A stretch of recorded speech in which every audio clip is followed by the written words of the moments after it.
Bismillahirrahmanirrahim. Allahumma salli wa sallim ala sayyidina Muhammadin wa ala ali sayyidina Muhammadin miftahi babi rahmatillah adada ma fi amillah salatan wa salaman daimaini bidawami mulkillah wa ala alihi wa sahbihi. Allahumma salli ala sayyidina Muhammadin an-nabiyyu ummi wa ala alihi wa sahbihi wa sallim. Assalamualaikum dan hai semua. Jadi alhamdulillah kita jumpa lagi dalam channel Dejeni 4444.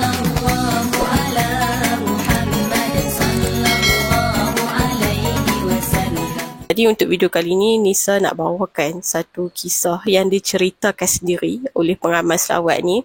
Ada seorang akak ni, Nisa dapat mesej masa Nisa dekat luar lah daripada Malaysia. So akak ni minta nak call sebab dia nak sangat bercerita tentang pengalaman beliau selama mengamalkan selawat ni. So Nisa waktu tu Nisa tengah tak ada roaming. So memang Nisa cakap tak boleh nak call waktu sekarang ni lah kan. Nisa cakap kalau boleh voice ke ataupun message ke kan, text ke. Sebab kalau nak tunggu Nisa waktu tu rasanya dalam seminggu macam tu baru Nisa balik ke Malaysia. So takut macam nanti nak cerita dah tak semangat dah kan. So tiba-tiba akak ni cakap okey tak apa, akak tunggu kan. Tunggu Nisa balik Malaysia, dia nak call nak cerita sendiri. So Nisa bawakan cerita ni, akak ni sendiri yang cerita.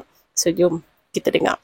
Saya kenal selawat ni sebenarnya daripada video awak tu pun, YouTube tu pun salah satu lah. Kita banyak sebenarnya. Dan sebenarnya nak share ni sebab rasanya this month is the anniversary. Ya. Okay. Ialah sebab anniversary yang pertama saya memulakan kehidupan saya dengan istiqamah berselawat. Okey, sebab saya sebenarnya Allah beri ujian untuk saya. Dalam perkahwinan saya setelah beberapa tahun, selepas lebih 10 tahun berkahwin, Allah uji rumah tangga saya. Jadi saya terkapai-kapai dan cakap, apa aku nak buat? Apa aku nak buat? Aku kena bangkit sebab aku ada anak. Tapi apa yang aku nak pegang? Okey, kita jumpa kawan, kita jumpa circle yang baik. Masing-masing cakap lah ngaji. Okey, kita buat ngaji, baca Yasin, apa semua-semua kita buat. Okey, lepas tu saya cakap, aku kosong. Aku rasa aku tak cukup satu. Cakap, apa benda yang kurang ngaji sudah, solat, apa maknanya, kita cuba membaiki diri. Tapi kita cakap, apa yang kurang? So, jadi, okey, aku tak buat selawat kot.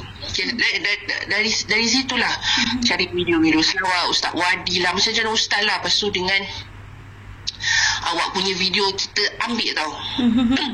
Jadi dia titik tolak dia tu, saya mula beli buku sejuta selawat sekali seumur hidup.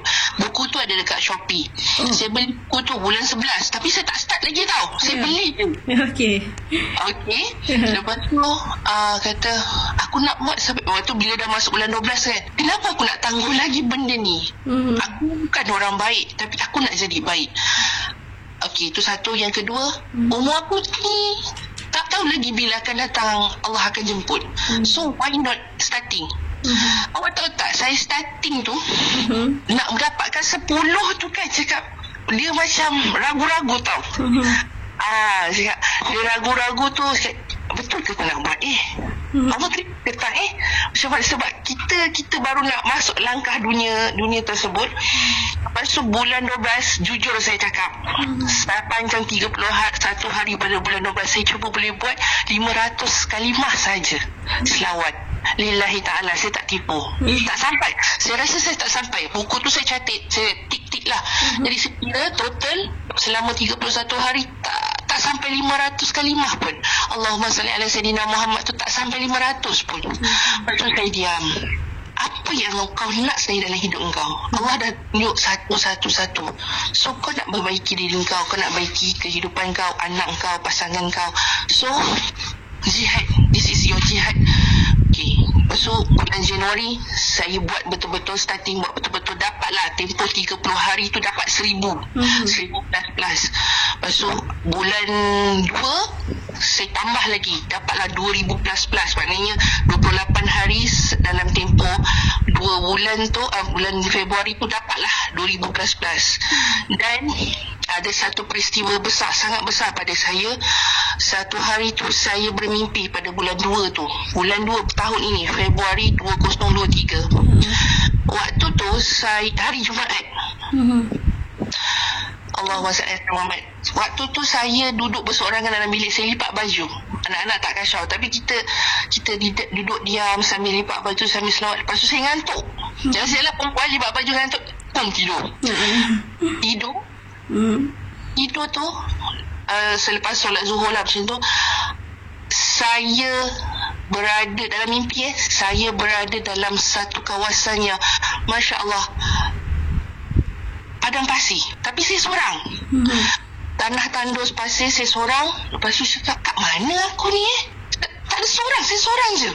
Lepas tu adakah ini padang mahsyar? Lepas tu saya sebab Akbar, padang mahsyar, aku nak cari siapa? Aku nak minta tolongan siapa? Lepas tu saya terdiam. Lepas tu sesuatu menyapa saya. Bukankah Rasulullah akan tolong umat dia di padang mahsyar? Allahu Akbar. Kat situ saya sebab.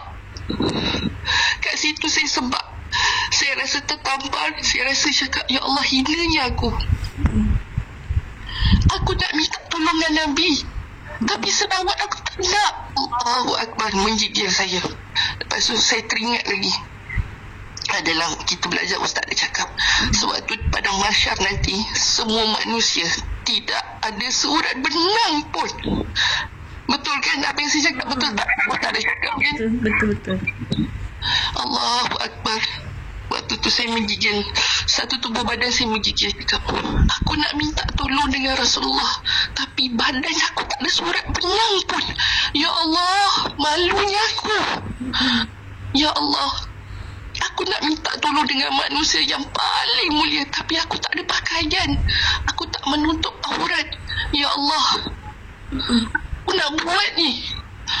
Waktu tu saya sangat sebab waktu di dalam situasi itu saya tak ingat suami, saya tak ingat anak, saya tak ingat siapa-siapa. Dalam kepala saya number one is Rasulullah. Allahu Akbar, menggigil. Saya bercerita dengan awak ni pasal menggigil. Okay. Lepas tu saya cakap, aku kena selawat. Nak tak nak, hidup mati, aku kena selawat. Sebab di padang mahsyar tak ada seorang pun yang akan tolong aku melainkan Rasulullah. Sebab apa saya cakap macam tu? Sebab kita betul kita buat baik, tapi adakah kita yakin kebaikan kita buat tu akan boleh tolong kita? Betul lah, memang akan tolong. Cukup ke amalan kita tu untuk tolong kita dekat sana? Kita tak tahu, tak ada jaminan. Tapi orang kata, ustaz-ustaz cakap selawat tu akan tolong. Yes, betul akan tolong. Cakap, that's mean satu je akan tolong aku ialah Rasulullah. Tapi kita orang perempuan, mustahil kita akan dapat peluk Rasulullah. Betul. Kita akan cium tangan dia, kucup dahi dia, cakap, ya Allah, ya Tuhan, aku ada 2 orang anak lelaki, mudga-mudga, dengan sebab aku berjihad untuk meneruskan selawat ni, kelak anak aku yang 2 orang ni, Allahu Akbar, nangis saya. Mudah-mudahan Allah makbulkan doa saya supaya anak saya akan cium tangan Rasulullah, akan peluk Rasulullah, akan cium dahi Rasulullah. Itu harapan saya yang paling besar. Ada anak, saya ada anak, dan saya nak anak saya diberi peluang dan ruang untuk memeluk baginda, mencium tangan baginda. Allah, ya Tuhanku, jikalau inilah betul Ustaz Kamal kata 30 hajat di dunia dan 70 hajat di akhirat, aku sanggup berjihad untuk benda ni. Allahu Akbar. Sebagai seorang mak, saya mengaku saya tak mampu jadi mak yang terbaik, tapi kita buat strategi sikit-sikit, ingatkan anak kita tentang selawat. Sebab kita pun akan tinggalkan dia dan tak ada apa pegangan pun untuk anak kita. Betul. Okay. So lepas tu, sesudah daripada mimpi tu saya bangun, saya istighfar, saya cakap, ya Allah, ya Tuhanku, aku berjanji pada diri aku, sedaya upayaku, aku tak akan tinggalkan selawat ni. Sebab dah nampak Allah dah tunjukkan benda tu. Pada mahsyar tu, situasinya tu kita boleh anggap itulah pada mahsyar. Sebab Allahu Akbar, tak ada, kita bayangkanlah kita kat dalam kubur kita seorang, pada mahsyar pun nafsi-nafsi, Allah tunjuk dah, pam, inilah benda yang kau nak buat, inilah bendanya. So kita antara iman kita lah, Hengki-pengki turun naik. Buat tak buat, saya tak percaya benda macam tu lah. Masya Allah. Allah itu sebab saya nak cerita dengan awak. Sebab awak amalkan selawat. Sebab saya tak boleh cerita benda ni dekat orang yang tak buat selawat. Sebab orang tak buat selawat, dia tak akan faham benda ni. Betul. Orang yang dah melalui fasa-fasa tertentu baru faham, oh benda ni bawa macam ni. Lagi satu, berkaitan dengan selawat ni, bila kita punya insting kuat, betul beenda tu 2-3 kali jugalah benda tu berlaku dan Allah bagi. Itu betul Kan? yang orang kata betul, Allah memang bagi. Setakat yang paling mudah lah, kita nak makan, kita teringin nak makan, benda tu Allah sampaikan mudah. Cumanya kenapa saya pilih perkataan jihad dalam saya melaksanakan selawat ni, sebab kita tak akan lepas daripada ujian. Sebab di situ Allah nak uji kita. Kita yakin tak dengan dia? Kita sebenarnya rindu tak dekat dia dengan kasih Allah? Di mana bahagian saya adalah rumah tangga saya Allah uji. Di mana kita nak letakkan kita punya harapan kita punya kepercayaan kita pada siapa sebenarnya. Adakah kita ni sebagai seorang isteri bergantung sepenuhnya kepada suami semata-mata, ataupun kita sendiri depan kita ni ada Allah dengan Rasulullah? Kenapa kita tak nak utamakan benda tu? Yes, benda tu betul. Sebab dia bukan aib siapa-siapa. Ini cerita bahagian ujian saya. Sini saya fokus pada ujian saya saja. Allah uji saya, saya dikhianati pasangan saya. Maknanya benda tu dikhianati, dan at the same time keluarga belah pasangan saya pun tak membantu tau pada ketika itu. Jadi saya hilang tempat macam terpinga-pinga tau. Dia suami, tapi kenapa aku punya harapan aku berkecai macam ni? Sebab fokus anak, tapi anak juga adalah ujian sebenarnya tanpa kita sedar. Cuma kita sekarang ni kecil, kita tak nampak. One day dia akan menjadi satu ujian untuk kita, supaya kita tetaplah meletakkan Allah dan Rasulullah itu di hadapan kita. Perasaan orang perempuan ni, memang itulah bagi orang perempuan, perasaan dia ni boleh dibahagi-bahagi tau. Maksud saya, okey, tuan pasangan, anak, mak bapak, kawan-kawan, itu hebatnya Allah bagi pada orang perempuan dekat situ lah. Betul. Saya cakap, ya Allah ya Tuhanku, aku tak nak hilang fokus. Anak adalah anak, kau tolonglah aku. Pada masa yang aku nak baiki diri aku. Pada masa yang, ya Allah tolonglah aku, jaga keadaan anak-anak aku ni.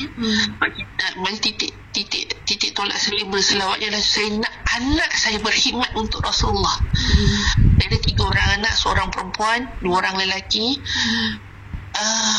Di mana sewaktu saya mengandungkan mereka pun sebenarnya saya minta doa, ya Allah jadikan anak-anakku ini adalah permata ummah. Jadikan anak-anakku ini adalah orang yang dekat dengan Rasulullah. So mungkin di situlah Allah nak memakbulkan doa saya, dan diuji saya dengan pasangan saya. Awan dia mungkin dengan anak apa semua, tapi kita nak anak kita berkhidmat dengan Rasulullah.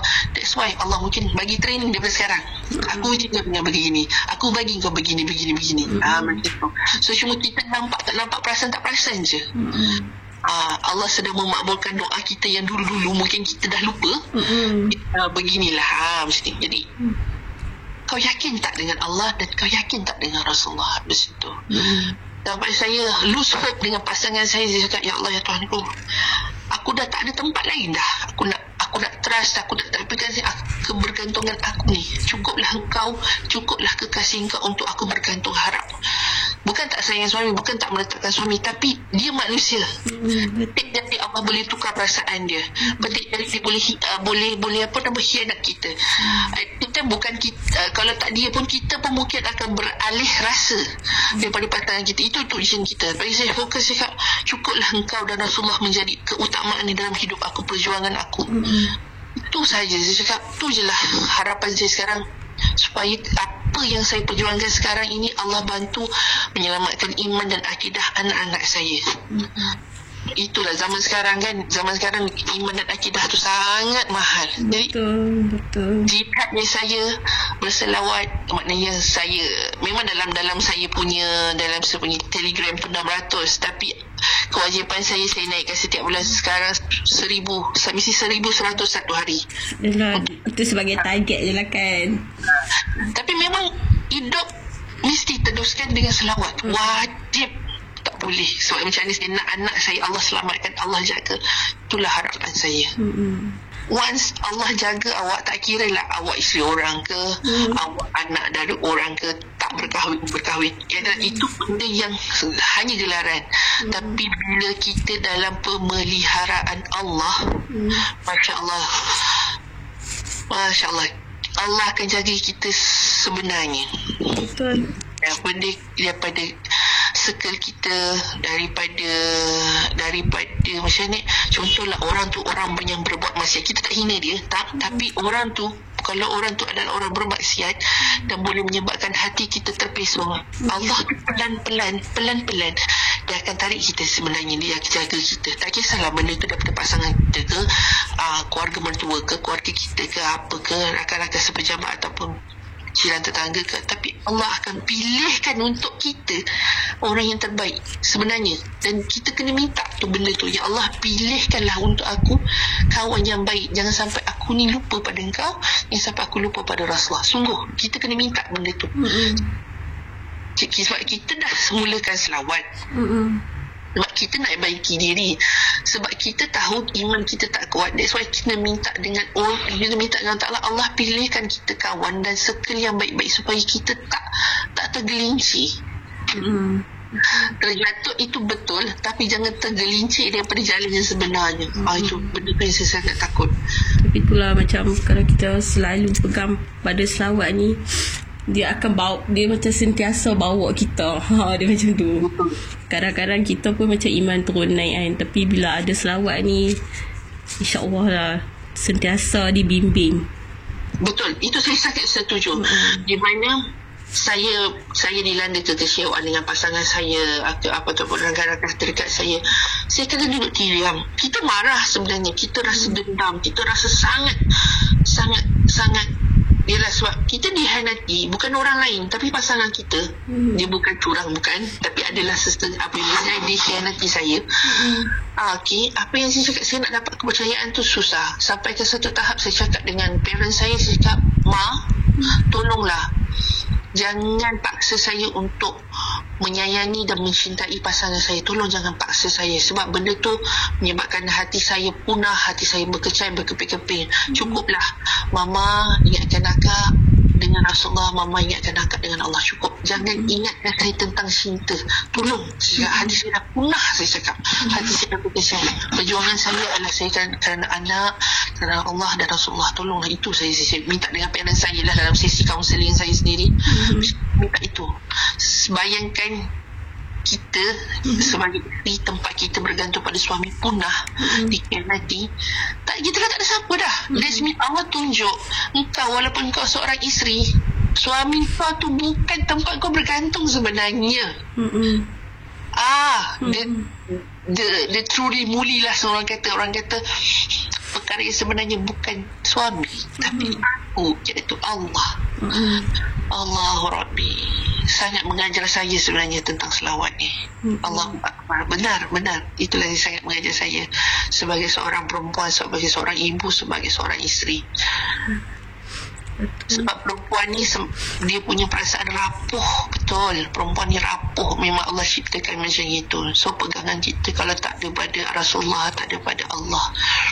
Video yang boleh saya kongsi, bukan saya berkongsi, tapi kalau tengok TikTok, ialah Ustazah Halimah punya cakap dia, dia pujuk, Masya Allah, dia kata, "Ibu, kalau kamu punya suami tapi suamimu tidak memperlakukanmu sebagai seorang isteri, alihkan cintamu, pintalah pada Rasulullah, cakaplah pada Rasulullah, ya Rasulullah, anakku sakit, ya Rasulullah, suami aku buat begini." Betul. Suatu hari saya Allah uji saya. Saya menangis di malam hari. Saya cakap, "Ya Allah, aku salah berdoa ke ya Allah? Ya Rasulullah, aku umatmu. Adakah aku salah berdoa untuk suamiku? Aku dikhianati berkali-kali ya Allah. Hilang kepercayaanku. Hatiku hancur luluh ya Rasulullah. Siapa lagi yang aku tak harap melainkan kau? Kaulah Rasulullah. Tolong doakan aku. Hatiku berkecai ya Rasulullah. Tolong doakan aku supaya aku tetap teguh berdiri menyebut namamu Sampai macam itu Nisa. Kita tak tahu nak percayakan siapa. Betul. Kalimahnya, ya Rasulullah, suamiku mengkhianatiku. Ya Rasulullah, aku tak ada tempat bergantung melainkan engkau, melainkan pada Allah semata-mata. Pandanglah aku, ambillah aku. Lepas tu saya ternampak awak punya DP pergi umrah kan. Saya cakap, ya Allah, bawalah rindu aku ni pergi jumpa Rasulullah. Walaupun dalam keadaan mustahil sekalipun, tapi tiada yang mustahil bagi Allah. Simpanan saya dah habis, Wak. Saya dah habis. Bergantung harap pada gaji bulan semata-mata pun bergantung pada Allah untuk mencukupkan rezeki saya dan anak-anak. Saya tak ada. Kalau orang kata tak nak ke pergi, nak. Tapi apa simpanan? Tak ada. Tapi saya percaya, saya yakin Allah memang jemput semua, tapi Allah akan memilih siapa yang akan dibawa masuk ke dalam. Itulah pegangan saya, Nisa. Betul. Saya pun nak pergi. Macam mana awak pergi Raudah, saya nak sampaikan doa saya dalam sujud saya. Ya Allah, izinkan aku bau harum Raudah. Ya Allah, izinkan aku melihat makam Rasulullah dengan asbab aku beramal berselawat ni. Ya Allah, segitu Nisa, saya pujuk hati saya dalam kekecewaan. Allahu Akbar. Dalam fasa untuk bangkit kembali setelah jatuh bangun. Itulah kita, dunia kan tempat ujian. Hanya Allah dan Rasulullah lah tempat saya nak mengadu harap. Yelah, keluarga ada, kawan ada, tapi once bila kita bangun malam-malam, tak kisah tak tahajud ke apa, tapi once kita mendam pukul 2:30, 3 pagi, ambil tasbih, membilang, pujuk hati, memang memanggil, cakap je lah beramal Melayu. Kalau kawan awak dari situ, cakap je dengan mereka bahawa Allah tu dengar, Rasulullah tu dengar. Cakap je. Ibarat mereka berada di depan, kau nak nangis, yes, kau menangislah semahu-mahunya. Jangan malu, jangan segan. Ibarat mereka berada di depan kita, menangislah. Lepaskan dalam hati itu, jangan dipendam. Menangis, yes, benda tu tak boleh pendam, tak boleh diam, tak boleh simpan. Nangis, kena nangis, kena lepaskan. Once awak akan mengantuk, awak akan lega dan awak akan tidur. Dan ada satu perasaan baru untuk awak melangkah ke hadapan, bangun lagi balik, dan keadaan Allah bagi awak satu semangat yang baru. Okay, well done. Ucapkan tahniah pada diri sendiri sebab dah nangis. Go lagi, pergi. Sentiasa, selagi kita tak meninggal lagi, tu lagi kita akan ujian kan, betul tak? Betul, turun naik macam itulah. Betul, tak ada masalah. Anyway, terima kasih sebab sudi menerima panggilan saya dan melayan pengalaman saya yang tak seberapa ni. Orang mungkin lagi hebat daripada saya lah. Sekarang ni Anissa dah buat setahun dah lah selawat ni. Yap. Dah setahun. Dah buat macam-macam sirah selawat lah. Bukan selawat Jibril sajalah sekarang. Banyak lagi yang sebelum saya cuba, tapi saya buat yang mana yang mudah sebab kita on the way pergi pejabat tak jauh, dalam 15 minit. Tu mana yang sempat dalam sekitar 10 hingga 15 minit je. Macam mudah je lah. Dah seadah lah. Apa yang ijaz tu buka, apa yang dia buat, baca, kita baca dah. Bazli UNIC tu apa dia selawat, kita pun dengar, kita ikut sekali. Macam tu lah. Mana yang dan tapi yang wajib tu, selawat Jibril tu yang wajib lah. Okey lah. Macam apa yang saya boleh share untuk orang yang nak starting. Okey, jawapan saya ialah mulalah. Tak kira berapa pun jumlah, mulakanlah. Sebab 1000 langkah tu tak akan menjadi 1000 kalau tak dengan selangkah yang pertama. Dia syarat dia, mulakan je. Dapat satu lah, dapat 5 lah, dapat 10 lah. Syarat kau mulakan. Bertatih lah. Perlu menyesot lah. Tak apa. Sebab ada je umat baginda Nabi yang masuk ke syurga itu mengesot, tapi penghujungnya sampai tak syurga, sampai. Kita nak masuk syurga dengan Rasulullah, tapi kalau kau tak buat daripada langkah yang pertama, macam mana kau nak masuk syurga dengan Rasulullah? Tu je pointnya. Betul. Mulakan, jangan lambat. Selagi bernyawa, selagi Allah bagi nafas, mulakan. 1 lah, 5 lah, 10 lah. Syaratnya mulakan. Betul. Mula walaupun sikit. Ya. Saya tak segan nak cakap. Saya mula pada bulan yang pertama tu 500 je kalimah. Allahumma salli ala sayyidina Muhammad ke sallallahu alaihi Muhammad tu 500, tak sampai 500. Apa tak dalam buku saya tu. Tapi syarat mulakan dan jangan berhenti. Move forward. Sikit ke banyak ke tak apa. Anissa start join group bila? Anissa tak perasan. Group Riadah Selawat. Daripada grup nombor 3 kot. Batch 3. 3, 4, 5. Lepas tu 6 yang masuk VIP tu. Itulah. Okay. So membantu tak? Boleh tak? Nak tahu membantu tak grup tu? Sebenarnya pada saya memudahkan. Memudahkan orang yang pelupa. Saya ni pelupa. Okay. Saya ni pelupa. Bila aku dah sudah ke belum? Gitulah cara dia. Ada perkara ni sendiri saya membantu. Sangat membantu orang pelupa macam saya. Okay. Lepas tu satu lagi grup ni dia bukan nak membanding-bandingkan. Yang penting dia istiqomah. Yang tu sebenarnya dia tujuan pertama dia nak istiqomah, nak jaga 40 hari. Bukan senang kan 40 hari tu kita nak betul nak fokus, tak nak skip. So kita buat sama-sama macam tu. Betul. Dia adalah tujuan sama sebab kita nak masuk syurga kerana Allah dan Rasulullah. Betul. Dalam buku tu setiap helaian buku tu kan ada yang mana apa yang hajat saya. Saya nampak dekat buku saya tu. Apa hajat saya? Anak-anak sekolah. Nak renew rotek. Ya Allah, aku selawat ni Allah mudah kalau untuk aku simpan duit nak renew rotek ni ya Allah. Buat. Orang kata, renew rotek pun nak macam tu ke? Yes, I do like that. Betul. Walaupun nak rotek kereta, nak beli kasut anak pun nak bertawasul tau. Betul kan. Sebab kita bukannya orang yang mudah mendapat duit. Macam itulah. Jadinya Allah melapangkan rezeki saya bukan dengan duit. Sebab itu bukan macam nak cakap kawan-kawan satu pejabat tahu saya punya ekonomi macam mana, situasi saya macam mana. Tapi dia orang tengok, kau ni senang ni, begini. Hari-hari, maksudnya boleh ada masa kita makan. Ada masa kita puasa. Tapi dia orang cakap, kau ni happy je. Padahal dia tak tahu malam tadi kita berapa belalak. Itulah. Orang nampak kita relax, tenang, biasa je. Takkan nak tunjuk pula sedih kita kan. Malam tadi dia berhingung, mata merah apa semua. Orang tak nampak benda tu. Tapi sikit, kau okey tak masalah. Macam tu. Sampai orang yang nampak,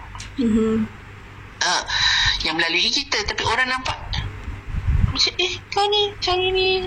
Dan ada satu tahap sampai kata saya ni bukanlah kategori rajin sangat pun, tapi sampai satu tahap orang nampak kau dapat kerja target kau. Yalah, targetnya beginilah. Takkan tak boleh lebih kata. Adalah nak menunjukkan yang kita ni bagus sangat. Tak dapat tak target tak. Itulah. Allah mudahkan. Sebenarnya Allah mudahkan benda tu. Sampai driver saya cakap adalah jawatan saya taklah tinggi, tapi saya ada kemudahan untuk ada pemandu lah. Ada cakap puan ni senang lah. Satu tempat tu terus dapat benda tu. Maknanya kalau target tu dia kata kalau setakat nak dapatkan 5, 3 ataupun 4 dalam tangan. Cakap Allah yang bagi rezeki dek.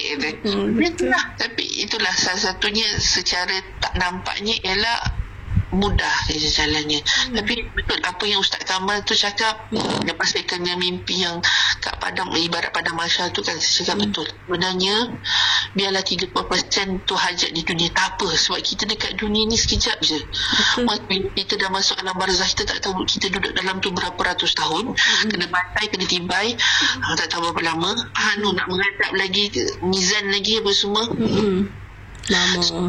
Oh lama. Saya cakap tak apalah, 70% tu bawa, 80% bawa pergi akhirat pun tak apa. Betul. Tapi penting tu sekali sebab kita tak tahu berapa lama yang kita akan dihisap oleh Allah Ta'ala. Lepas tu sebab satu lagi dengan asbab selawat ni lah, Nabi tolong kita bila kita jatuh dekat dalam api neraka. Saya tak ingat Ustaz Zainul Asri kot cerita, Rasulullah ambil kita dengan serban dia ke apa, saya tak ingat, tapi itu asbab selawat. Lepas tu masa saya mula dalam buku saya Sejuta Selawat tu, saya tulis nombor 1 adalah selawat sampai mati, selawat sampai jumpa Nabi, dan yang ketiga apa, saya nak minum air di Telaga Kausar yang diberi oleh Rasulullah SAW. Itu hajat saya. Masya Allah. Kita kena buat target yang tinggi supaya kita pun rasa yes, aku nak jumpa Rasulullah. Satu syurga dengan Rasulullah tu target yang tinggi. Betul. Jadinya kan awak sebab dan tim awak sebenarnya salah satu jihad juga menyebarkan selawat ni. Saya mana yang orang yang bermasalah dengan saya ataupun saya bekerja dengan orang yang tak suka saya doa, ya Allah, bagilah rezeki pada dia untuk berjumpa Rasulullah, berilah pada dia akhlak seperti Rasulullah, ingatkan dia tentang selawat, ya Allah. Dah ingat macam tu je. Kita nak marah tak boleh, kita tak ada kuasa pun kita nak boleh marah orang balik, kita nak dendam pun menyusahkan diri kita, kenciman dia dah tinggi lagi kan, tak payah, kita doa kepada orang. Betul, menyakikan sendiri-sendiri je. Betul. Mudah-mudahan makin ramai lagi orang yang ingat Rasulullah, sebab masa kita tahu benda tu kan memberi rahmat pada kita. Betul. Lega hati saya dapat luahkan pada awak. Alhamdulillah. Terima kasih sebab sudi berkongsi. Ini pun first time saya dapat panggilan yang bercerita live ni, sebab selalu saya dapat dalam teks je. So mungkin tak habis lah kalau bercerita kan. Kalau cakap direct ni mungkin lepas. Betul. Sebab saya nak cerita dengan orang, dia kalau orang tu tak buat selawat, dia tak akan faham benda tu. Betul. Ramai macam tu. Selalu saya jumpa macam orang yang bercerita pasal selawat ni, semua macam dia pun kena cari orang yang buat je boleh bercerita. Betul. Bila kita cerita, kalau orang tak buat, susah tau. Dia macam rasa benda tu dia menggunakan logik akal. Betul. Benda tu tak boleh digunakan logik akal semata-mata. Tak boleh. Macam kita belajar tasawuf lah. Mana boleh gunakan 100% logik akal. Tak boleh. Ada benda yang tak boleh guna logik akal. Betul. Macam contoh syurga neraka, boleh guna logik akal ke? Tak boleh. Tak boleh kan? Itu dosa pahala boleh logik akal? Tak. Jadi dengan selawat ni lah menyebabkan kita rasa aku kena cari orang yang betul untuk aku cerita. So sebarkan lagi kebaikan selawat. Orang muda macam awak ni lah yang sangat-sangat diperlukan. Saya ni dah dekat 40. So jadi kita dah, masa kita ni dengan anak, dengan rumah tangga, dah tak ada masa tau. Bukan tak ada masa, ada, tapi kelebihan saya bukan di situ. Orang macam awak ni lah masih muda, ada kelebihan rakan-rakan yang boleh dalam dunia IT, go. Inilah jihad awak sebagai seorang orang muda, anak muda, go. Tebarkan lagi kebaikan, go. Tak apa. InsyaAllah. Anissa doakan Anissa juga. Ya, sama-sama. Kita saling berdoakan sama-sama. Saya pun tak tahu kenapa saya dah cakap saya kena shut up juga dengan awak live macam ni. Dia nak kena lepas juga kan.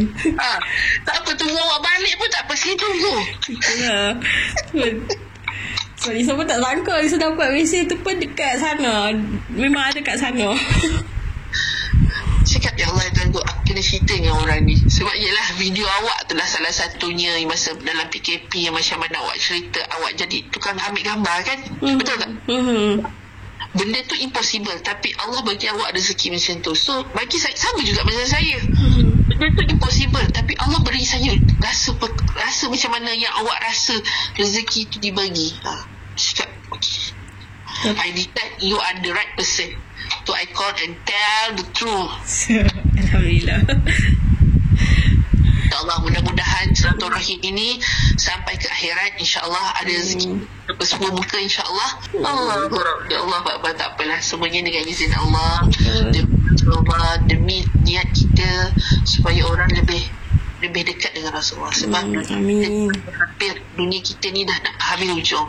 Anak saya ni pun saya tak tahu macam mana, sempat ke tak, tapi mudah-mudahan dengan asbab saya berselawat, saya menjaga selawat saya, Allah jaga anak-anak saya. Itulah nawaitu saya sebenarnya. Amin, Allahumma amin. Okay, jadi Alhamdulillah, terima kasih banyak-banyak kepada yang sudi berkongsi cerita ni dengan kita semua. So Alhamdulillah, mudah-mudahan apa yang dikongsikan tu dapat bagi kita manfaat, kita semangat kan untuk terus memperbanyakkan berselawat. So insyaAllah apa yang diceritakan oleh akak ni mudah-mudahan jadi amal jariah, pahala jariah untuk beliau. Sebab dia bagi semangat untuk kita semua untuk terus memperbanyakkan berselawat. So kalau ada lagi yang nak berkongsi tentang pengalaman untuk berselawat, boleh je. Kalau nak personal DM Nisa kan, boleh. Tapi just kalau boleh voice atau text lah. Sebab kalau panggilan macam akak ni tak semua Nisa terima. So sebab akak ni memang nak sangat-sangat bercerita kan. So Nisa pun hargai sebab dia sangat dia tunggu sampai dekat seminggu jugalah rasanya, seminggu juga sebab Nisa nak balik ke Malaysia tu kan. So Nisa terima panggilan akak ni. So kalau nak berkongsi boleh, nak berkongsi personal boleh, nak voice pun boleh kan. InsyaAllah Nisa ke depan kan kisah-kisah yang best-best dari mereka yang mengamalkan berselawat. So terima kasih banyak-banyak sekali lagi yang sudi berkongsi. Nisa pun termotivasi juga setiap kali dengar kisah semualah yang bercerita tentang selawat ni. So cerita akak ni bila cerita pun masa Nisa on call tu, Nisa pun macam sebab jugalah bila dengar kisah akak ni. Ya Allah. Jadi terus perbanyakkan berselawat dan ajak lebih ramai lagi orang untuk berselawat. Jumpa lagi di next journey. Allahumma salli ala Sayyidina Muhammad wa ala ali Sayyidina Muhammad. Assalamualaikum. Terima kasih.